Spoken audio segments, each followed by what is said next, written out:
we are so glad to be back. We know that it has been a It while. has. And, sometimes life just happens and there's a lot going on, but we certainly have missed. Number one, I just miss getting together with my sister. It's a chance we get together and visit some after we do all of this. But we want to welcome all of y'all back, and we hope that you've maybe asked the question once or twice, where are they? We're missing Sugar and Spice. But we are back today. And I'm going to start out by talking about a book that I don't have with me. It's a book that I read for my mystery book club. And I am learning a lot about different authors, and they come from different countries. And the books were written more back in the early 20th century, in the 1930s, 1940s. And this author is author W. Upfield, and he is from Australia. He was born in England, but he moved to Australia, and he writes about a gentleman whose name is Napoleon Bonaparte. They call him Boney for short, and he's a detective, and he always goes undercover. And one of the interesting things about these characters, Gail, and especially about him, is he is half Aborigine and half British. And he actually brings out the racial aspect of that very openly in these books, written back in the 1930s through 1950s. Done very well, but certainly shows the aspect of an individual who indicates the strengths as well as weaknesses that he gets from both aspects of his genealogy. His mother was the Aborigine and his father was the British individual. So in this book, he is working on what's called the rabbit fence in Australia, which is there today and is the longest man-made fence in the world. Oh, interesting. It is very interesting. But this is a nonfiction, is that right? No, this is fiction. Okay. All of these books are fiction. Okay. There's a series of them. I've got a couple more on hold at the library. They were published in Australia and republished in the United States. And some of the books have double titles. For instance, this book is called Mr. Jelly's Business, and it's also called Murder Down Under. So you might have to look for it with both names before you can find it.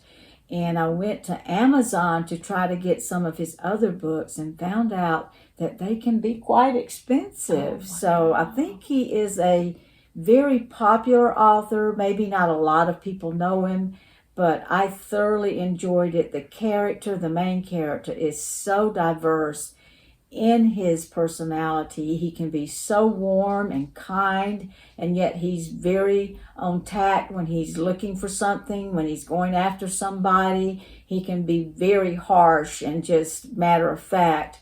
So I highly recommend this book, and I've got more coming. And I just think if we sometimes try authors that we don't know, we will be surprised.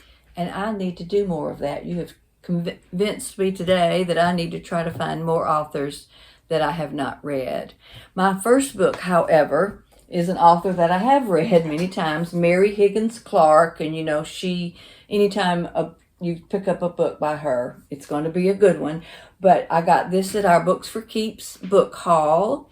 And of course, I love Christmas. It is Silent Night. And it says it's a novel. I would say maybe it's a novella. I don't know the total difference between those two terms, but maybe they just forgot to put the A right there, because see how short it is? You can sit down, read this in one sitting for sure. Now, she's known for her murder mysteries and all the intrigue and adventure. Now, this one does have mystery, and there is someone that has been murdered, but it's more of a heartwarming story about a family, and that's sort of different for Mary Higgins Clark, I'm thinking. It's set in New York, this sweet family with two sons are having to leave their family home at Christmas time and go to New York. Where is the family home? Well, you would ask me that. I'm so sorry. And that's okay. I'm trying to think. It wasn't that far away. I believe it is in the state of New York. But not in like New York City. But it's not in New York City, which is where they did have to go to see a particular doctor, a specialist. The husband is very ill. And Makes sense. This specialist has a treatment that he wants to try.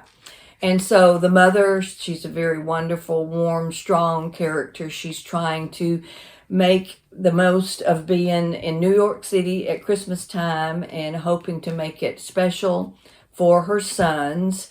And her mother is even coming into town to be with them as well. And so I would certainly pick it up for that part of the story, but also for the mystery. I won't give away any of that at all because, as you can see, it won't take you long to read it. So I would certainly give this book a 4. All right. And the book that I read, I give it a 5. Excellent book. Okay, my next book is by Nicci French, I think is the best pronunciation. And this is a wife-husband writing team. Love their books. They have a series that starts like a Sunday, Monday, Tuesday, Wednesday, Thursday, Friday. They have different names that follow the day of the week. And that's about a psychologist, therapist that ends up helping the police force.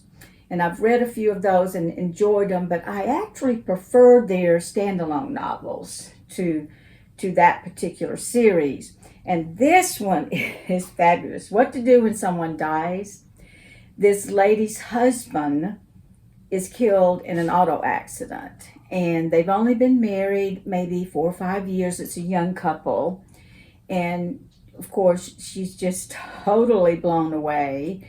And there is a lady in the car with him that also dies. They both die. And everybody's like thinking, well, he must have been having an affair, and they're so sorry. And everybody's kind of viewing it from that angle. But she comes to the point in her heart and mind where she says, absolutely not. She doesn't think that.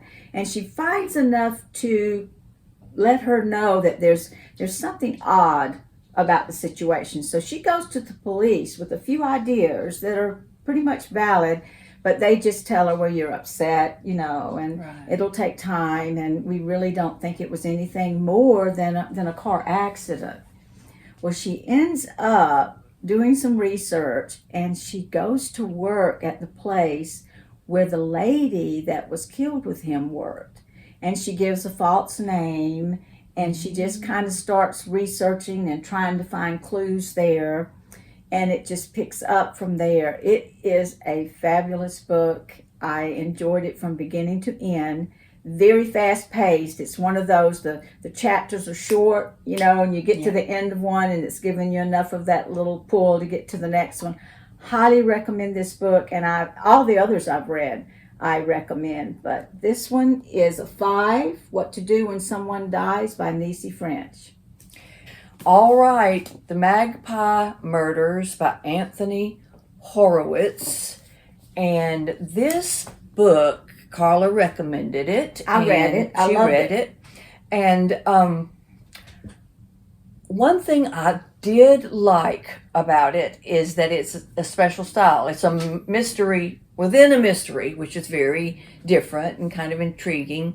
A mystery author is writing a book. He's got a deadline. He needs to get it finished. And so the editor and the publisher are waiting for that last chapter. And meanwhile, he is murdered. I think I can just go ahead and say that. So part of the time you're reading the book that he's writing, and part of the time you're reading what's going on around the publishing company and everything. And so that, I don't know if it's Did that take away from it for you? It did for me, just a little bit. Makes it a little confusing. Yeah. And I believe he's English. Am I correct in saying that? Yes. And so sometimes the English writers, the phrases that they use, the characters, I can't seem to relate necessarily, and that was part of my negative with this. I wasn't real pleased with the ending. So I know it is a good book, and some of you would, like Carla, would just read it and just rave about it. I would give it a 3. I believe Anthony Horowitz did write some of the Midsummer Murders. Yes. And now, see, we watch all of those. We love, my husband and I, we love watching them. And I got to thinking, I believe if this book were put out there for you to see, you could see the characters, and I'm thinking that I would follow it better, connect, Well, so, get it. I would get it. I would recommend it. Definitely recommend it, but it was not one of my favorites. Well, a little side note. It's interesting because in my mystery book club, this is going to be our book, not for this month, but for the next month. And I've been kind of pushing it. But actually, I'll be honest, I do think that it was his books that came after this, Anthony Horowitz's books.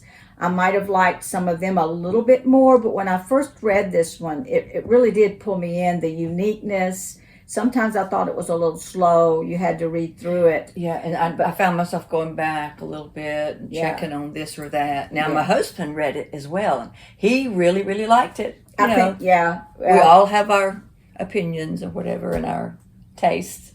Okay, well, I found this book. Sometimes I don't know how I find books. I wish I could tell you because it's kind of exciting. I just go online a lot of times and I'll type in top 100 mysteries, most unique mysteries. I don't know. I've got a list now I'm going through. But this is called The Marlow Murder Club, written by Robert Thorogood. Absolutely love this book, written by a British author. He's got some more that have come out, and I've got one on hold.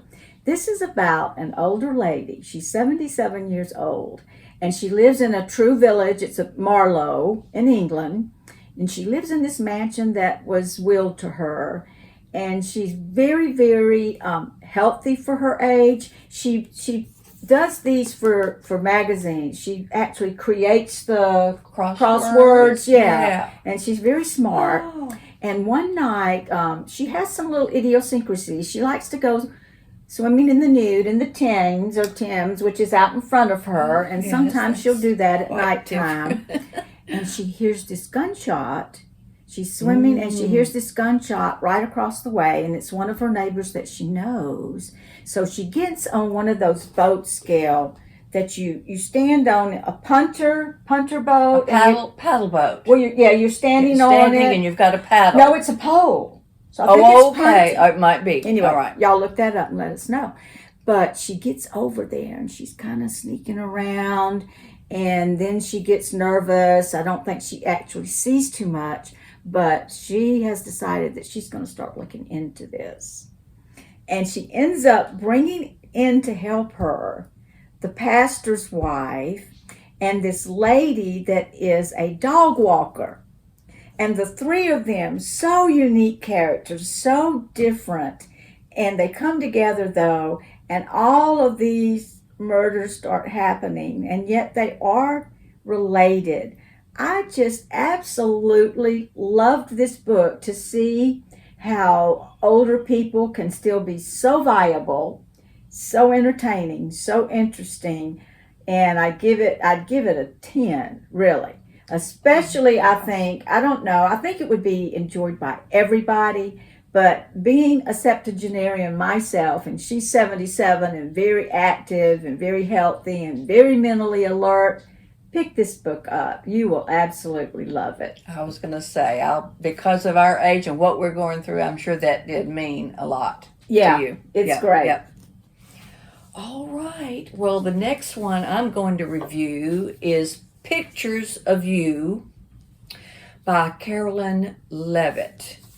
And this is a very interesting story about two main characters. Both of them are very deeply in love with their husband or wife. Okay. The first one, he has a little boy, and it's just a wonderful, wonderful life. And the other character, though, the other lady, she is beginning to be a little upset because her husband is becoming more and more controlling of her and wants to know where she is at all times. And two characters not related. No, okay. Related at all. And I'm sorry. No. I ask questions because I don't always grasp things. I didn't look up their names because I'm trying not to talk too much. Too many details. Try to just not give so many details. One interesting detail, though, I have to do this real quickly, is one of the characters, not a main character, is the same name as my second daughter. Laura, Lora, and that's how they spell it, which is very different. It's not Laura or Lori, it's Laura. So that grabbed me right away. But there is a mysterious car accident, and his wife dies in this car accident, okay? So there's a mystery behind what happened. You know, where was she going? She never would be on this particular road where she was. And this is the couple that's getting along. Yes, they're getting along. They're doing well. They've got their one son, and it was just so hard for them to have children. And this was such a blessing, this one son. And he was with her in the back seat. And, you know, there's a lot of mystery. I don't want to go anymore, but there's a mystery there. And then the other young lady, the character, that is not as happy with her marriage. Right. She's starting to feel controlled in this. She has decided, and this comes out, you know, right at first, so I won't go any further. She has decided she is leaving her husband. And he's even started to where he's not only mentally abusing her, but every now and then he gets a little physical. So she's packed up her car and all of her photography items, her cameras. She is the one that, it says pictures of you, and it's got a camera on the front. She's the photographer, and she would really like to let that be her career and to get better at it and to learn more about it. So she's leaving to go and do that. Well, she's the one that runs into the lady and kills her. Okay. Wait a minute. The accident. The car accident. Yes. Oh. So anyway, hopefully that piqued your interest a little bit. Now it's very involved. It gets very, very involved. I think I've read this book. Who wrote it? Carolyn Leavitt. Intriguing because the character building is really, really, really good. Okay. But here again. This is another one that I was not real happy with. I'm like, you know, I think I could tell this story a little bit better. Maybe. All right. You know how we are sometimes. I don't like how it ended.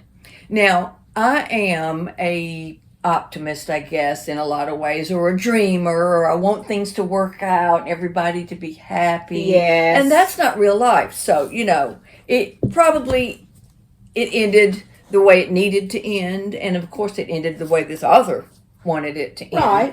But I would give it a 4. I would give it a 4. Not one of my favorites because of several things that I thought were not realistic. Okay, that is a wonderful segue into... Look at you, girl. The expectation of books. I was just mentioning earlier with my sister Gail. I don't know what all the influence is. I don't know if it's because I'm in this mystery book club where I am being introduced to so many different genres and different authors from different countries and all. But I've got 4 books here that I started. And I'll be honest with you, I kind of knew where they were going. There are a lot of books today. And they get into very, very heavy psychological stuff. And people can end up turning out to be very sick, and the ending can be very negative, you know, and you end up not liking anybody. But now, this particular book is a nonfiction book, and it's about a surgeon, and it is Henry Marsh. And matters of life and death.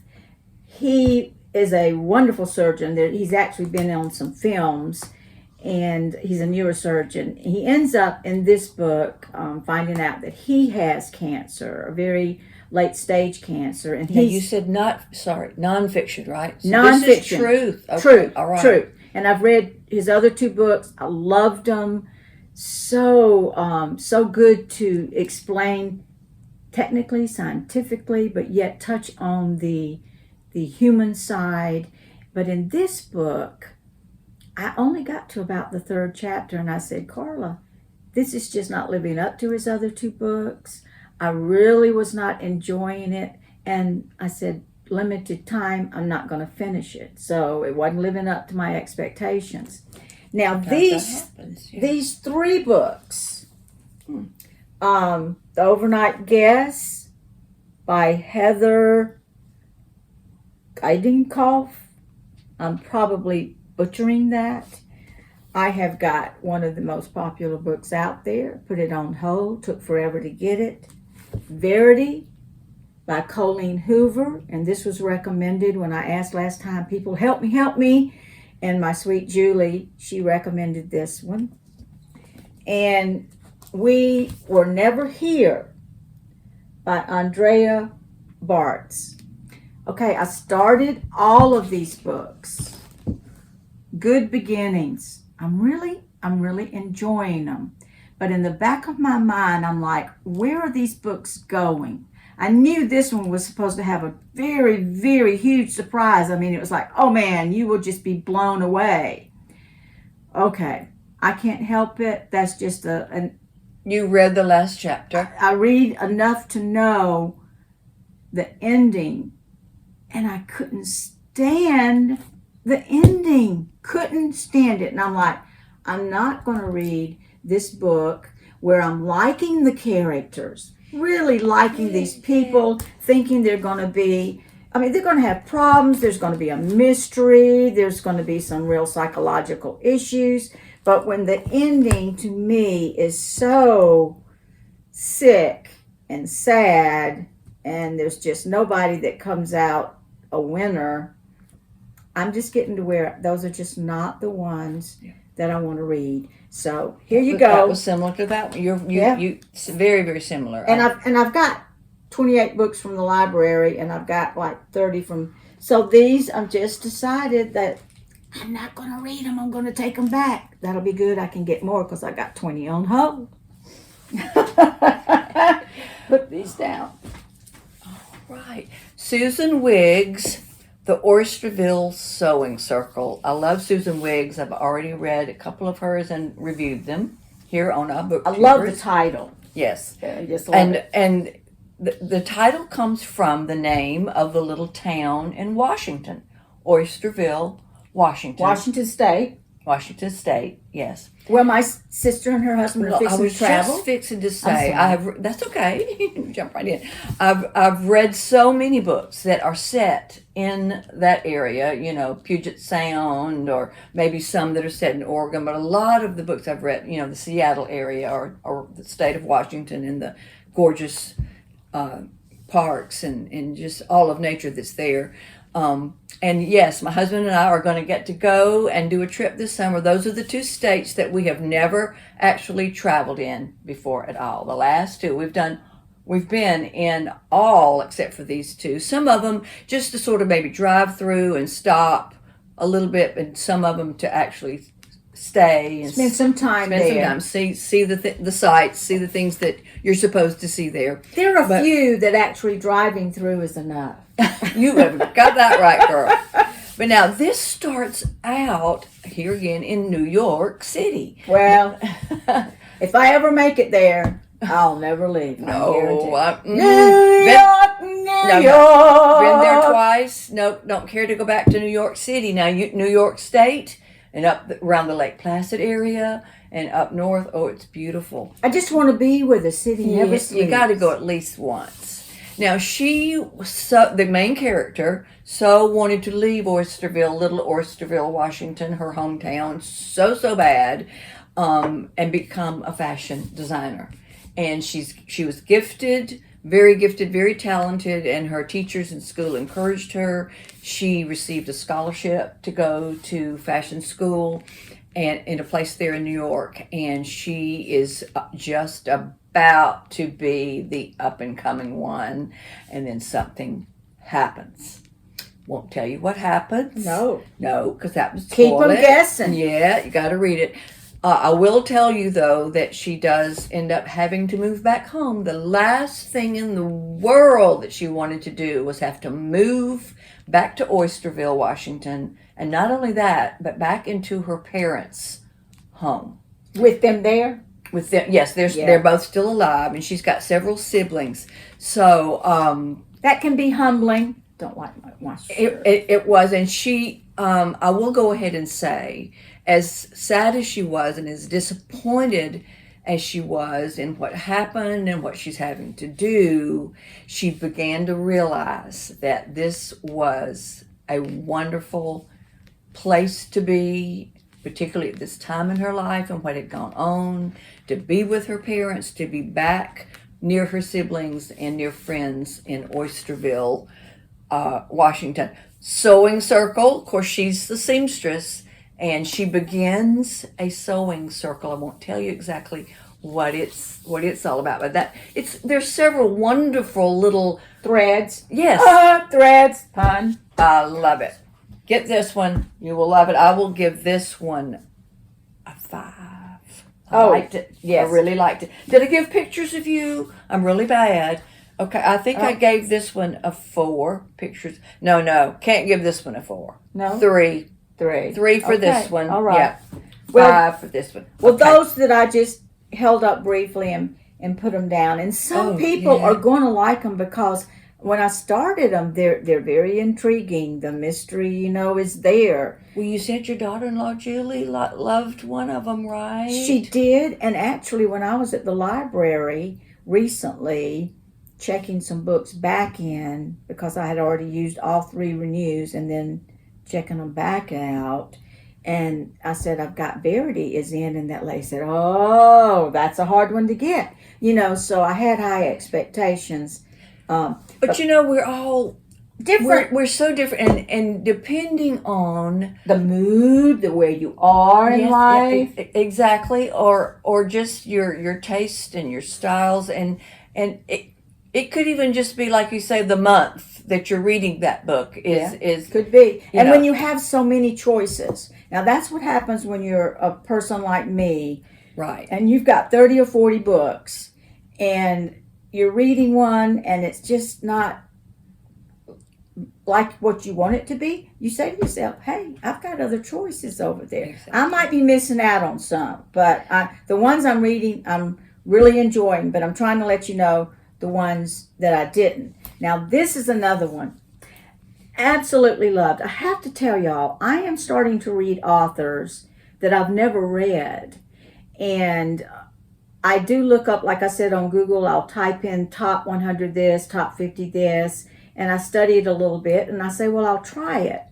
This one I was hesitant because Wrong Place, Wrong Time by Gillian McAllister, who is very famous, has a lot of popular top, I don't know how high in the top, a lot of books. I've got a couple more on hold by her.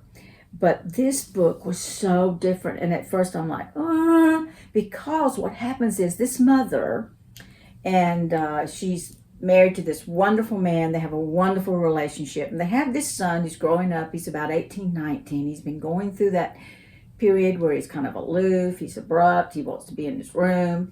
And one night, she's kind of been observing him a little on the sly, keeping a closer eye on him. And he leaves the house and says he's going somewhere. And she kind of sneaks out a little bit. She's watching, and all of a sudden, she sees her son murder a man. Yes. Way. And it's just, she runs out there. She gets her husband. He runs out there. Of course, the ambulance come, the police come, they go down to the station, and he's going to be booked for murder. Well, what happens is when she wakes up the next morning... It was just a dream. No, but it's the day before. It's the day before. Okay. And she's thinking, how is there a way maybe I can prevent this? So as the book goes on, she keeps going back in time, further and further back. She actually does try to get some assistance from people that study this particular scientific phenomenon of time traveling. I personally have a lot of disbelief in it, but who knows? But the book is so well written, Gail. It's not weird. It's not like you don't believe it. And as she goes back, every time she goes back, and sometimes she'll go back a year, and she wakes up, but she can remember what she's learned in the future. Okay. Sometimes, though, the day she wakes up in, at first she's like, she has to orient herself to where she's at, but she keeps learning, and it's so fascinating. It is, her husband turns out to be not at all who he is. There is so much intrigue. There is so much mystery. It is so fabulously written. This again, I would give it I give it a 10. I could not put it down.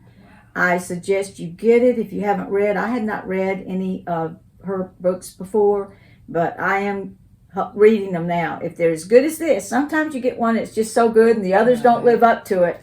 But I think I've found an author I'm really going to enjoy. I highly recommend this one. It's really, really good.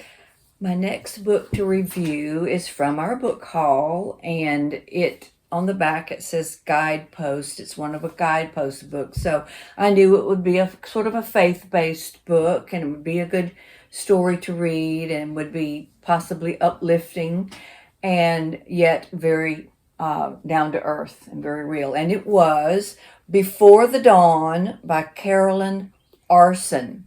And a lot of you out there would relate to this particular family.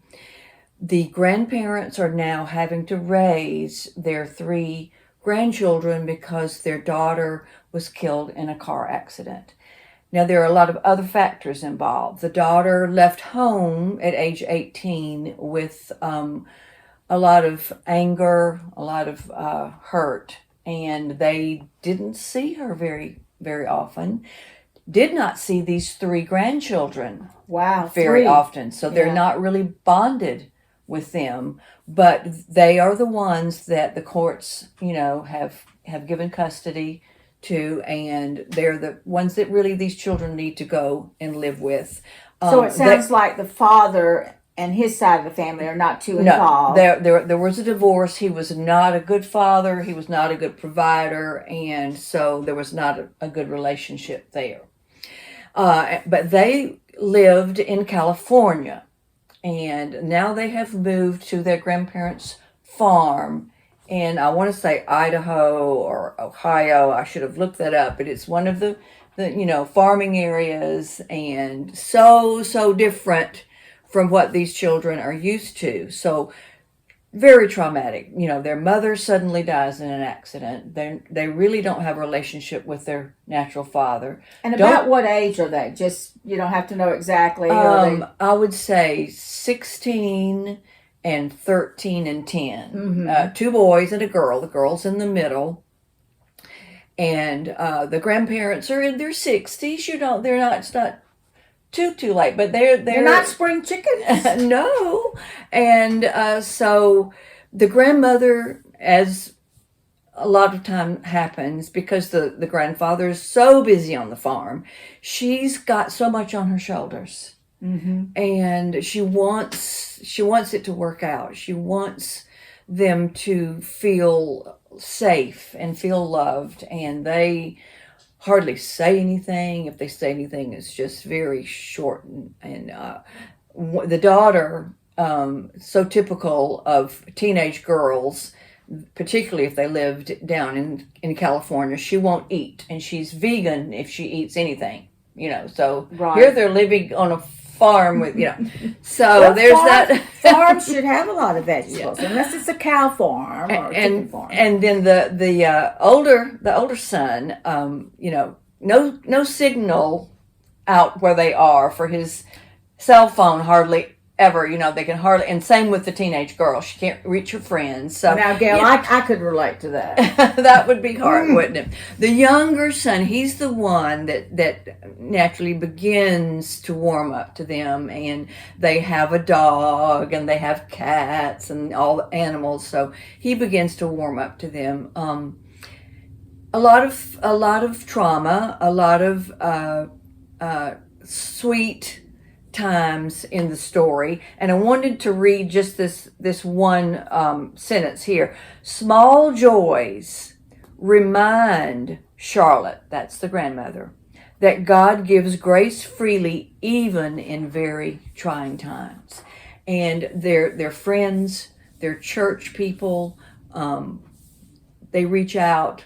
They help. There's a couple of incidences because this story, you just feel like you're reading something that's real. actually happened. That's real. Yes, because, very real. Like you say, it's not these big things it's this everyday, small baby steps. That sometimes we are not even aware of the influence that we're having until much later. Exactly. And, so I would very, very much recommend this book. I would love give it a picture. 4. I love the picture. Show them. Yeah. Get Okay. it close. Yeah. So there's cute. the farm. There's the farm. And one cute little aside story is that they still have the horse that was their mother's horse. So it's gotten older, much, much older, and it's really not much use around the farm. But because it was their mother's horse, the one that she grew up with, and that she would ride, they a connection. they do. And as the uncle who lives in the garage apartment there, he's single, as he said, well, if you hadn't let her get out there out of the fence along with the male horse, she's pregnant, and she really should not be carrying a foal and trying to bear this foal. So that's a sweet little side story that comes out in it. But okay, sounds good. Sounds warm. It was a good one, a good warm fuzzy one. Okay, this one, Lisa Jewell. Read Lisa Jewell. What was the one that I read? The blue thread, right? No. You're thinking. Spool of Blue Thread. No. No. Lisa Jewell is a mystery writer. The one you read of hers you didn't like because it had curse words in it, and also it had some sex in it. Oh, Carla. It is. You're thinking don't make me look dumb. The Spool of Blue Thread. I'm sorry. I apologize. Can't remember the author. Okay. But Lisa Jewell writes a lot of mysteries, and they're kind of cutting edge. They're a little different. I do like her though. And this one is The Night She Disappeared. And it's about, of course, it's in England. A family is living temporarily in a different area because they're having their house totally renovated. And in the neighborhood that they are in, there starts to have some problems with women possibly being accosted, approached, things like that. And so the main family's daughter and one of her friends, one night, they kind of experience this, and they come running in, and they're terrified, and then this girl disappears, and the police come out and start interviewing people in the neighborhood where they live, and there's a man that lives in this neighborhood with his aunt, and he's unique, he's different. Maybe he would have been called a nerd back in our day, Gail. Doesn't quite fit in, He's just one of those people that doesn't fit in. And, of course, there's some things that start pointing to him, and he becomes highly suspicious, the one that they want to blame it on. I like it. It's a good mystery. I thought that the ending was kind of anticlimactic. It didn't live up to the build-up in the story. But I really can't fault too many of Lisa Jewell's. I'm only going to give it a 3 because it was not one of her better ones, but it was a good book and I did enjoy it. I think I've remembered Carla. I'm so proud. And Tyler. Can you believe that? Yes, I'm so thankful because I'm like, because I'm so much worse than you. You can store up information a lot better than I can. one of my favorite authors, Terri Blackstock, Aftermath is the title. And I thought I had read just all of Terri Blackstock's books because I don't think I've read any. unlike you, I sometimes will get an author and I will just read and read and read. And she's got some that are series. I forgot to mention this earlier. The reason that I've been reading some books from the library, I know we sort of said we would just do our book haul books and just stay right with them. Well, my husband loves to read as well as I do, and we were near the library, and I was in the car, and he said, "Oh, I'm pulling in. I want to look around. Do you want to stay in the car? Or you want to look around?" I said, "Oh, I'll just get out." And it's like an alcoholic going in the bar. I'm telling you, I am finding books. And this is one of the ones that I found, and I had not read it, so I was so glad. Mystery, definitely. I'm trying to think. Oh, yes. My books are starting to run together. It's been a while. Yes, it's been a while. But usually, Terri Blackstock, there's some sort of murder and a mystery and an intrigue to it. And what happens is 3 good friends are going to listen to this band that's going to play at a rally for a man who is running for, I want to say president. Is he running for president? I should have looked up a little bit more of the details, but either president, vice president, something very important, very high up. Some corrupt position. Oh, exactly. And he is not one of your 2 major parties. He's independent. Yeah, he's independent. And there's just a lot of a negative out there in the media against him. Well, these 3 young girls, they're college freshmen, they're roommates. They're going to hear the band. They could care less about the man that's speaking. Well, while they're able to get close to the stage and they're hoping to go back and maybe talk, all of a sudden a bomb goes off in where they are, and it just pandemonium, panic. It's really, really bad. So that's right from the get-go. You've got this happening, and hundreds of people hurt, many killed, and she is just trying to get away and get out of there, and she realizes she doesn't know where her 2 friends are. So got to find out about that. Do you try to find them? Do you just kind of get out? Yes, because because they don't know, who has caused this to happen. Is there going to be another one? People really, and it's understandable, but the panic can create a lot more problems sometimes. All she wanted to do was get to her car. She had parked, was able to find a place not too far out, and just, if I can just get to the car, and she gets to the car and then realizes, oh my goodness, my friends, do I dare go back? Is she involved in solving the situation? Or in a way, because she does have some information. Yeah. And she, you know how they are. They were videoing on their cell phones a lot of things as they're going to hear the band. So there's a couple things on her phone that do help. The police chief in the town, of course, is the next main character, and he is implicated. They find something in his trunk, the trunk of his car, that would be things that you would use to make a bomb.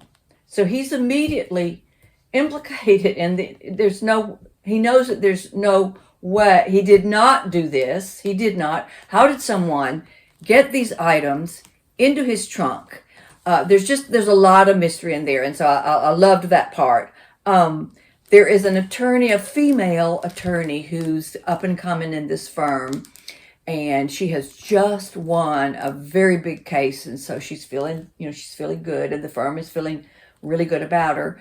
Well, this police chief was a childhood friend, high school and middle school, and they grew up together. And so she just knows she's got to help him. And sure enough, she does end up being his attorney.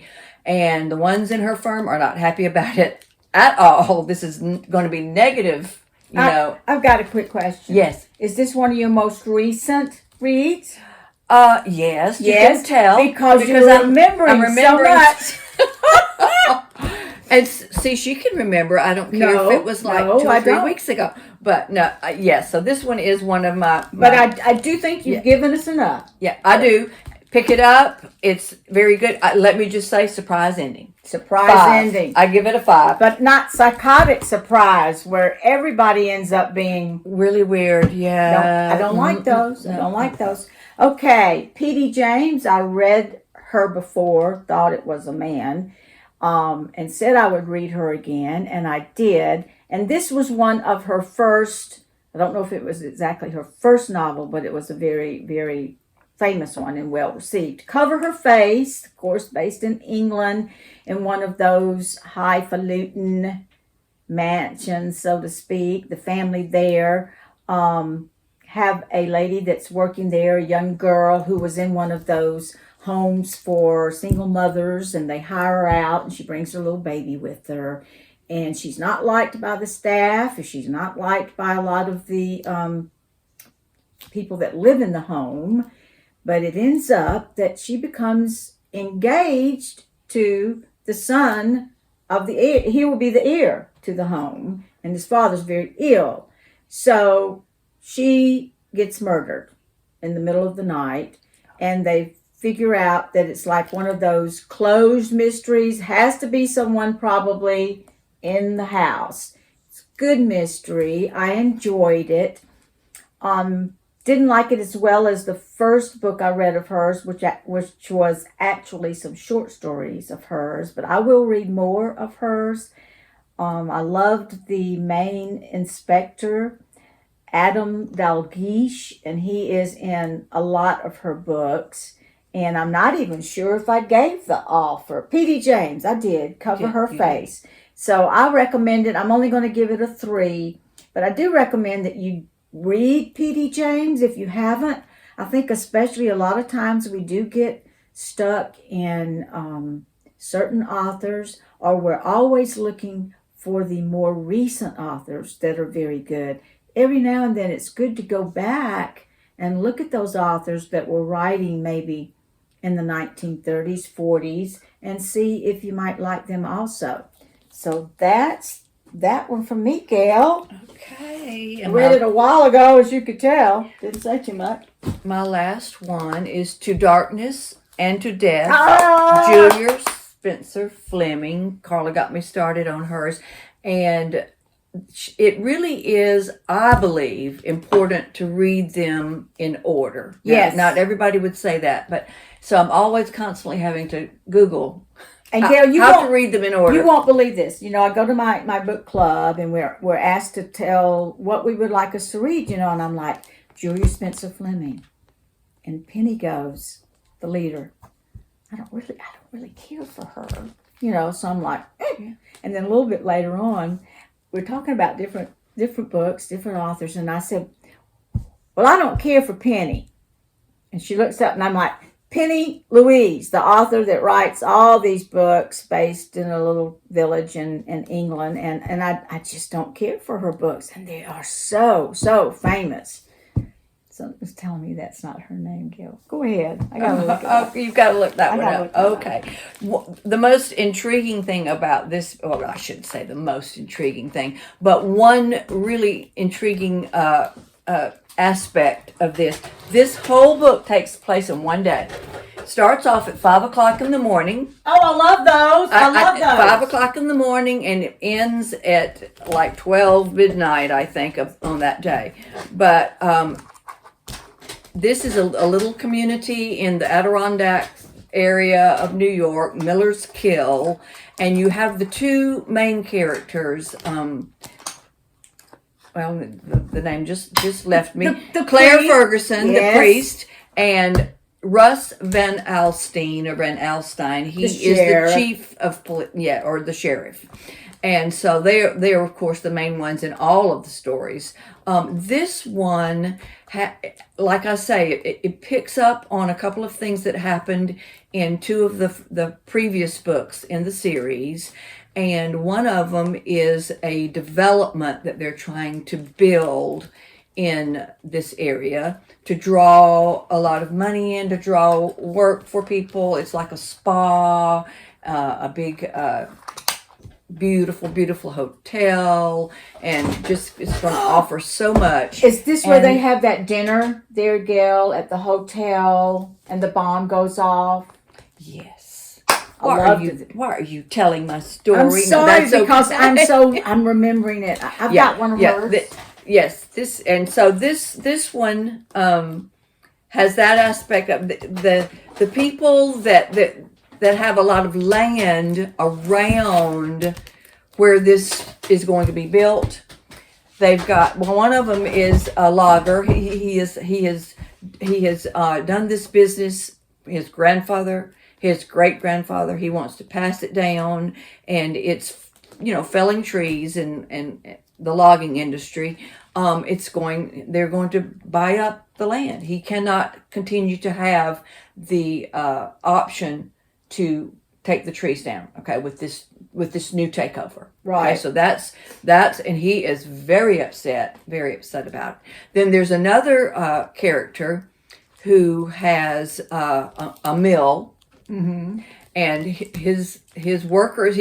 An entire mill worth of workers are going to be laid off because that property is going to have to be bought up as well. Now, the wives is kind of interesting. The wives of both of those characters are kind of looking forward to maybe retiring and getting some money, and going. Maybe moving out of the small town. Yeah, exactly. So, but that's kind of the backstory of it, and then it just, like I say, it starts at 5 a.m, and you don't want to put this down. You want to read it. It is really, really good. One of her best, I think, and it's one of my favorites that I've read so far. Yeah. Very fast paced. Yeah, lot of different. She brings so many different threads together. She does, and I kept figuring out how she's going to do it, but she's really a master at that, because there's this story and then this backstory and then this person, and it's really good. It's a good one. Good one. I would recommend it. And I've got this one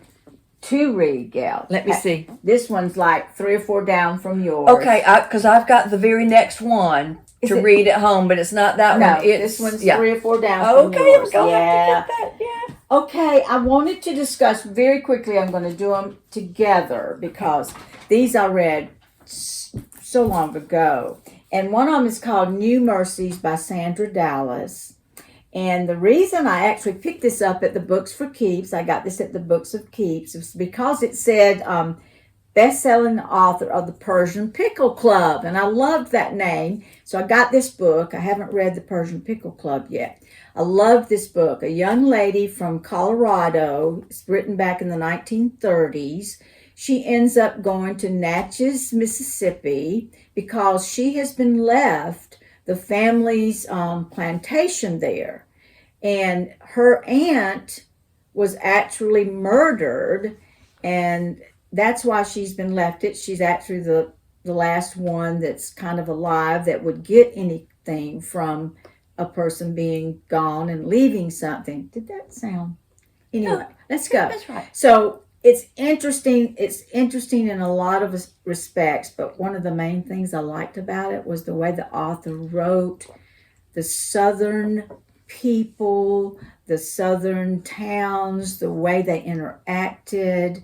And it's so intriguing how when she gets there, she meets, there's 2 people still there that worked there for many, many years. Their parents worked there. They were actually slaves at one time. And she just finds herself becoming more and more involved, acclimated, intrigued, and actually beginning to enjoy Southern life and the way the South is. And where was she from originally? She was from the Denver, Colorado area. Okay. Right. She and her mother moved there, and her father passed away very early on in her life. And so that's why she's kind of the last living relative that would inherit all of this. There are multiple mysteries within this. There's a mystery about her husband who has passed away. And so she's kind of going through a mourning period and an adjustment period. She meets some ladies that she becomes very close with, some typical Southern ladies. and the men are just so interesting because they're, how gentlemen are. They want to take care of you and kind of coddle you. And she's a very independent woman. I really enjoyed it. It was one of those slow Southern novels that you just enjoy, read. It has a good ending. Another one, very quickly, read it a long time ago, Minette Walters' Acid Row. And Minette Walters, I read her first book a few years ago. It was called The Ice House. And she's been writing for many years and writes mysteries based in England. This one, so complicated. It's on one of the British estates where it's for lower income people. They find out that a registered pedophile has moved into one of the estate apartments. People get furious. Riots began. There's a nurse that becomes held hostage. There is a black man who has really been one that's been into criminality, who really shows his true self, which is a wonderful, fine young man. It's a good book, but it has, I think, too many different threads. There's a young girl that is kidnapped. There's just so much going on. That can bog you down a little bit. Yeah. It was one of those I easily could put down and I'd pick back up and not even really try to remember where I was at. But I love Minette Walters, and I recommend you start with The Ice House. It just grabbed me. And I think now that she has started writing historical fiction novels. But I really enjoyed these two books. I hate to do them so quick, and I've read them so long ago. What I'm going to do at the very end of this video is hold up like my favorite 5 and just say, you got to get them. I have just got to say something. You know how I am, Carla. I'm looking, we can see ourselves, and sometimes that's good, sometimes that's bad. But I have my Fitbit on, and it doesn't match at all. And I'm all about matching. It's kind of... well, it matches me because I have on every color in the rainbow. It does have the black right there. But, Mike made sure that I got this to keep my heart rate, look how many steps have I done each day and all my little health issues going. But I'm looking, I'm like, I should have taken that off. Yes, Gail before we started, because it's becoming very bionic. She is, okay, I'm going to tell you this. Wow. I don't know how many tests she's had done yet. It's been multiple. They have found nothing but a functional heart murmur, which I've had.